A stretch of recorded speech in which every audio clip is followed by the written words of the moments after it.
शहर के आखिरी बस स्टॉप से आगे निकलते ही वह रास्ता शुरू हो जाता था जहां मोबाइल सिग्नल मर जाते थे और पेड़ों की परछाइयां सड़क पर ऐसे गिरती थीं जैसे किसी ने जानबूझकर उन्हें वहां बिछा दिया हो। उस रास्ते से रोज एक ही बस गुजरती थी और उस बस को चलाता था रमेश। रमेश पिछले 15 सालों से ड्राइवर था। उसे रात की शिफ्ट पसंद नहीं थी, लेकिन यही रूट उसे मिला था। हर रात ठीक 11:40 पर वह बस स्टार्ट करता, हेडलाइट जलाता और उसी सुनसान सड़क पर निकल पड़ता। पहले कुछ किलोमीटर तक सब सामान्य रहता, फिर चारों ओर अजीब सी खामोशी छा जाती। ना कोई गाड़ी, ना कोई इंसान, सिर्फ बस के इंजन की आवाज और शीशों पर टकराती हवा। रमेश को एक आदत, वह हर 2 मिनट में रियर व्यू मिरर देखता था। उसे नहीं पता क्यों, लेकिन उस शीशे को देखे बिना उसका दिल नहीं मानता था। उस रात भी सब वैसा ही था। बस में कोई सवारी नहीं थी। तभी सड़क के मोड़ पर रमेश की नजर एक आकृति पर पड़ी।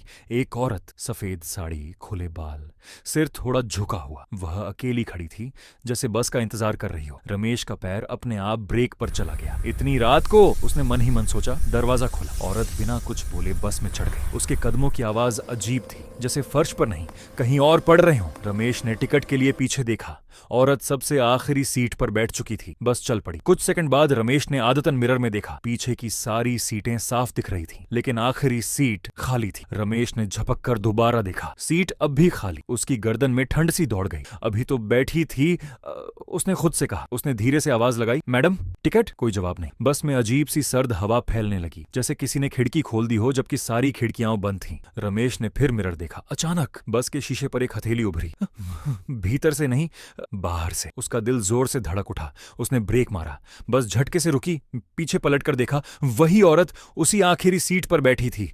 उसकी आंखें रमेश को घूर रही थीं। मिरर में क्यों नहीं दिखती? रमेश के होंठ कांपने लगे। औरत के होंठ हिले। क्योंकि मैं वहां हूं ही नहीं, उसने बेहद धीमी आवाज में कहा। बस की लाइट्स झपकने लगी। सड़क अब वैसी नहीं थी जैसी पहले थी। पेड़ काले साए बन चुके थे। रास्ता सिकुड़ता जा रहा था। रमेश ने एक्सीलेटर दबाया, लेकिन बस की रफ्तार नहीं बढ़ी।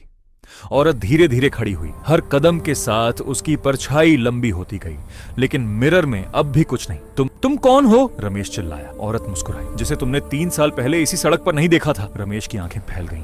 उसे याद आ गया। 3 साल पहले इसी मोड़ पर एक औरत बस के सामने आ गई थी।